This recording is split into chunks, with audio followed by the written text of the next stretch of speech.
तो अभी तक हमने देखा था कि सियाओ फान किसी को फॉलो करते हुए उसके पीछे जाने लगा था और तभी अचानक से वहाँ पर बहुत सारे फिशमैन भी आने लगे थे। इसके बाद हम देखते हैं कि हुआन अपने ग्रैंडपा के साथ में होती है, जहाँ पर वो नज़ारे को देखते हुए कहती है कि यह तो काफ़ी सुंदर है और मैंने तो इसे बिल्कुल भी रियलाइज़ ही नहीं किया था। लेकिन तभी ग्रैंडपा उससे कहता है कि इन घास में ऐसा क्या खास है, क्योंकि वैसे भी तो यह कोई गोल्ड नहीं है। जिस पर हुआन थोड़ा सा नाराज होते हुए कहती है, आप हर समय मनी के बारे में ही क्यों बात करते रहते हैं। अब इस तरह से हम देखते हैं कि वो इसी बात के ऊपर आपस में बहस करने लगे थे। लेकिन तभी इसी बीच हुआन की नज़र गांव के ऊपर जाती है और वो तुरंत ही अपने ग्रैंडपा को भी इसके बारे में बताने लगती है। जिसके बाद हम देखते हैं कि गांव भी इस बात से थोड़ा सा परेशान हो गया था और वह ऐसा दिखाने लगता है कि वो इनके पीछे नहीं है। तभी ग्रैंडपा हुआन से पूछने लगता है कि वो हमारा पीछा क्यों कर रहा है। तब इस पर हुआन उससे कहती है कि मुझे इसके बारे में क्या पता। तभी अचानक से ग्रैंडपा उससे कहता है कि कहीं उसके मन में तुम्हारे लिए कोई गलत विचार तो नहीं है।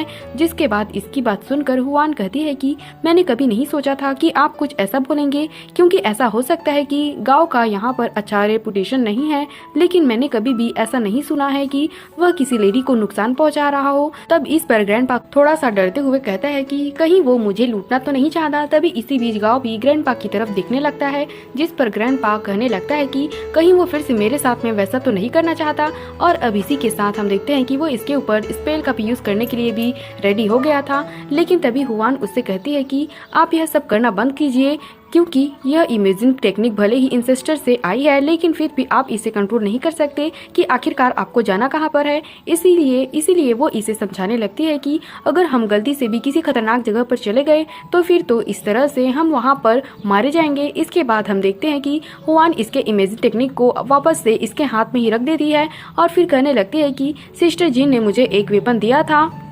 इसलिए मुझे ऐसा लगता है कि उसे हैंडल करना कोई बड़ी बात नहीं होगी। फिर वो कहने लगती है कि वह कोई बुरा आदमी नहीं हो सकता, क्योंकि उसने तो हमारी मदद करने के लिए अपना अम्ब्रेला भी दे दिया था। लेकिन इस पर ग्रैंडपा कहता है कि फिर भी मैं वहाँ पर बारिश में भीगता रहा और इसीलिए मुझे ऐसा लगता है कि इस बात का कोई भी मतलब नहीं है। तब इस पर हुआन कहती है कि मैंने तो उसे आपके साथ में शेयर करने के लिए भी कोशिश की थी, लेकिन असल में आपने ही उसके लिए मना कर दिया था। जिसके बाद हम देखते हैं कि वे दोनों आपस में बात करते हुए वहाँ से जाने लगे थे। इसलिए गाँव जैसे ही हुआन के चेहरे की तरफ देखता है, तब वो इसके चेहरे को देखता ही रह जाता है। वहीं उधर सियाओ फान मार्स वाले एरिया में अंदर की तरफ जा रहा था, लेकिन तभी उसी वक्त वहाँ पर उसे कोई हलचल नजर आती है और इसलिए वो इसके बारे में पता लगाने के लिए रुक जाता है। तभी अचानक से हम देखते हैं कि यहाँ पर बहुत सारे फिशमैन बाहर आ गए थे और इनको देखकर ऐसा लग रहा था कि वे यहाँ पर किसी चीज को खोज रहे हैं। तब इनको देखकर सियाओ फान भी एक पेड़ के पीछे छुप गया था और जब वो देखता है कि एक फिशमैन इसके तरफ आ रहा है, तब वो अपने पावर का यूज करके इस पर अटैक करने के लिए रेडी हो जाता है। लेकिन तभी हम देखते हैं कि उसका एक साथी कोई निशान दिखाने के लिए उसे अपने पास में बुला लेता है और इसीलिए सियाओ फान भी अब इसके ऊपर अटैक नहीं करता। इसके बाद हम देखते हैं कि वे पेड़ के ऊपर बने निशान के बारे में बात करते हैं और फिर उस तरह से वे यहाँ से चले जाते हैं। जिसके बाद सियाओ फान सोचने लगता है कि क्या वे भी यहाँ पर सीक्रेट ट्रेजर के लिए आए हैं। लेकिन हम देखते हैं कि अभी उसे इसके बारे में ज्यादा कुछ समझ में नहीं आता और इसीलिए वो फिर से यहाँ से आगे की तरफ जाने के लिए निकल गया था। उधर जिंग यू, सीनियर फांसियांग और जिंग एक साथ पर रुके हुए थे, जहाँ पर जिंग उनसे कहता है कि यहाँ पर बहुत सारे पॉइजन सेक्ट हैं, इसलिए हमें इनसे बचने के लिए फायर के अलावा भी कुछ करना होगा। तभी हम देखते हैं कि सीनियर फांसियांग ने यहाँ पर एक बैरियर को क्रिएट कर लिया था और फिर वो इनसे कहता है कि अब तुम्हें छोटे मोटे क्रिएचर के बारे में चिंता करने की जरूरत नहीं है। जिसके बाद हम देखते हैं कि जिंग सीनियर फांसियांग को इसके लिए थैंक यू कहता है। तभी सीनियर फांसियांग नोटिस करता है कि जिंग यू किसी बात से परेशान है और इसलिए वो उससे पूछता है कि क्या अभी भी तुम आराम करने के लिए नहीं जाना चाहते।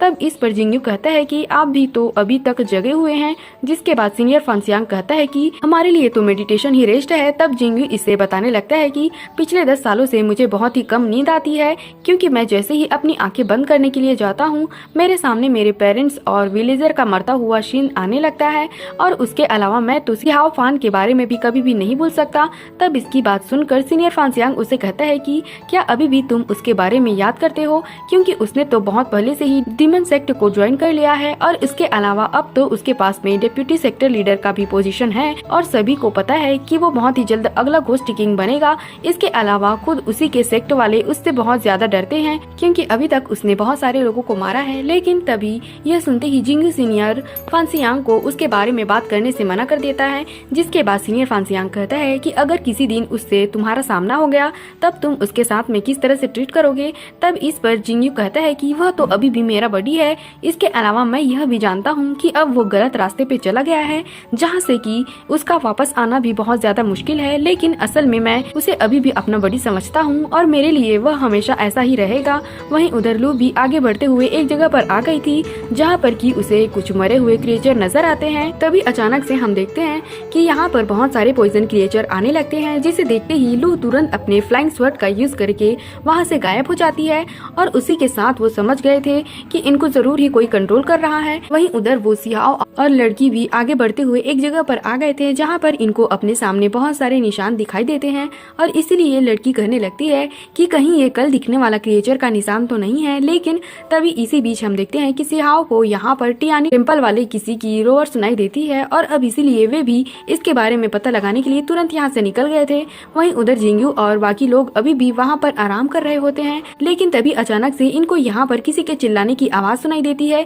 और तभी कुछ देर के बाद हम देखते हैं कि ली जख्मी हालत में इनके सामने आ जाता है। तब इसे देखते ही वे ली से इसके बारे में पूछने लगते हैं, जिस पर ली कहता है कि वे हमारे पीछे आ रहे हैं। जिसके बाद हम देखते हैं कि इसके बारे में जानकर वे भी इस बात से काफी परेशान हो गए थे और फिर इनको पता चलता है कि यहाँ पर तो बहुत सारे ज्वाइंटेड आने लगे हैं, लेकिन असल में वे अभी सीनियर फांसियांग के लगाए हुए बैरियर की वजह से इनका कुछ नहीं कर रहे हैं और इसीलिए फांसियांग समझ जाता है कि यह काम जरूर ही डीमन सेक्ट का है और असल में कोई इन सभी ज्वाइंटेड को कंट्रोल कर रहा है। तभी इसी बीच हम देखते हैं कि चिन वियान भी यहाँ पर आ गया था और वो इनसे कहता है कि सबसे पहले मेरे ऊपर अटैक करने वाले तुम ही थे। तब इसकी बात सुनकर वे भी कहने लगते हैं कि अगर तुम डीमन सेक्ट से हो तो हम तुम्हें जरूर मारेंगे और अगर तुम्हारे अंदर इतनी हिम्मत है तो तुम सामने क्यों नहीं आते। जिसके बाद हम देखते हैं ऐसी बात सुनकर चिन वियान इनके सामने आ गया था और वो इनसे कहता है कि तुम मेरे साथ में क्या कर लोगे। तब इसे देखते ही सीनियर फांसियांग उसे कहता है कि तुम तो चिन वियान हो जिसे कि पॉइजन मास्टर के नाम से भी जाना जाता है।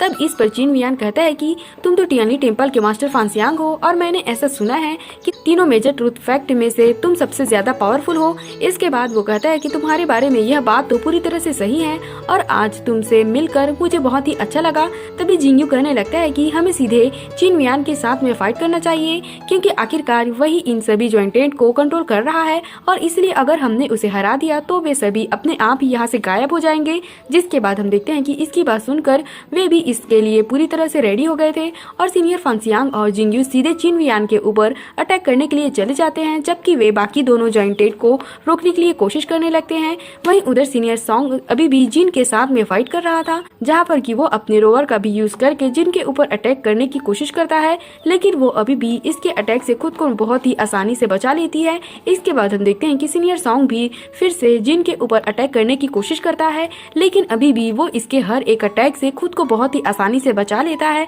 और इसीलिए सीनियर सॉन्ग इसका यहाँ पर कुछ भी नहीं कर पाता। तभी इसी बीच हम देखते हैं कि जिन भी अपने पावर का यूज करके सीनियर सॉन्ग के ऊपर अटैक करने की कोशिश करती है, लेकिन सीनियर सॉन्ग ने भी अपने पावर का यूज करके खुद को बहुत ही आसानी से बचा लिया था। वहीं उधर सियाओ फान भी फॉरेस्ट में आगे बढ़ते जा रहा था, तभी अचानक से उसे एक जगह पर हलचल दिखाई देती है और इसीलिए वो भी इसके बारे में पता लगाने के लिए वहाँ पर चला जाता है, जहाँ पर वो देखता है कि चिन वियान का बाकी सभी लोगों के साथ में फाइट हो रहा है, लेकिन असल में चिन वियान भी बहुत ही ज्यादा पावरफुल था और इसलिए जिंगू और सीनियर फांसियांग भी एक साथ में मिलकर उसका कुछ भी नहीं कर पा रहे थे। तभी इनको पता चलता है कि उसके पास में तो इयरिंग इरेजर नाम का डैगर है और जो कि असल में एक बहुत ही ग्रेट वेपन है। तभी हम देखते हैं कि वह फिर से अपने पावर का यूज करके इनके ऊपर अटैक करता है, जिसे देखकर वे दोनों भी अब इसके बारे में पूरी तरह से अलर्ट हो गए थे और इसलिए वे किसी तरह से इसके अटैक से अपनी जान बचाने लगे थे। लेकिन असल में वे इसके ऐसे पावर के सामने ज्यादा कुछ नहीं कर पा रहे थे और इसलिए ऐसा लग रहा था कि चिन वियान अकेले ही इनके ऊपर भारी पड़ रहा है। लेकिन तभी हम देखते हैं कि जिंगू भी यहाँ पर अपने ड्रैगन वाले पावर का यूज करने लगा था और इस तरह से उसने इसका यूज करके चिन वियान के पावर को डिस्ट्रॉय कर दिया था। इसके बाद हम देखते हैं कि वो भी अपने पावर का यूज करके इसके ऊपर अटैक करने करने की कोशिश करने लगता है। तभी जिंग सीनियर फांसियांग से कहने लगता है कि आपको जल्दी ही इसके बारे में कुछ करना होगा, नहीं तो फिर हम ज्यादा टाइम के लिए इन जायंटेड को नहीं रोक पाएंगे। तभी हम देखते हैं कि सीनियर फांसियांग बैरियर का यूज करके चिन वियान को कैद करना चाहता था, लेकिन वह भी किसी तरह से इसमें से खुद को आजाद करा लेता है और फिर वो तुरंत यहाँ से बचकर भागने भी लगा था। वहीं उधर जैंग और ली अपने पावर को एक साथ में यूज करके जॉइंटेड के ऊपर अटैक करने लगते हैं और अब इस तरह से उन्होंने अपने पावर को एक साथ में यूज करके सारे क्रिएचर को मार दिया था। वहीं उधर जिंगयू और सीनियर फांसियांग फिर से चिन वियान के ऊपर अटैक करना चाहते थे, लेकिन अब वो इनको गुड बाय बोलकर यहाँ से जाने लगता है। लेकिन तभी इसी वक्त हम देखते हैं कि लू भी यहाँ पर आ गई थी और वो तुरंत ही अपने पावर का यूज करके इसके ऊपर अटैक करने लगती है, जिसके बाद हम देखते हैं कि चिन वियान भी अपने पावर का यूज करके लू के ऊपर अटैक करना चाहता था, लेकिन तभी अचानक से सियाओ फान इसके ऊपर अटैक करके उसे दूर कर देता है, जिस पर वो गुस्सा होते हुए कहता है कि सियाओ फान तुम्हें इसके लिए कीमत चुकाना पड़ेगा। लेकिन तभी हम देखते हैं कि लू फिर से सियाओ फान के पीछे जाने लगी थी, जिसके बाद जैंग सीनियर फांसियांग से पूछता है कि क्या वो वही है। लेकिन तभी हम देखते हैं कि ली जॉइंटेड के पॉइजन की वजह से इफेक्ट हो गया था और इसलिए यह देखते ही सीनियर फांसियांग उसे ट्रीट करने लगता है। लेकिन तभी हम देखते हैं कि जिंगयू भी सियाओ फान के बारे में पता लगाने के लिए चला गया था। जो सीन दिखाते हुए यह एपिसोड यहीं पर खत्म हो जाता है। तो अगर आपको एक्सप्लेनेशन अच्छी लगी हो तो हमारे चैनल को सब्सक्राइब और लाइक जरूर करना। Thanks for watching.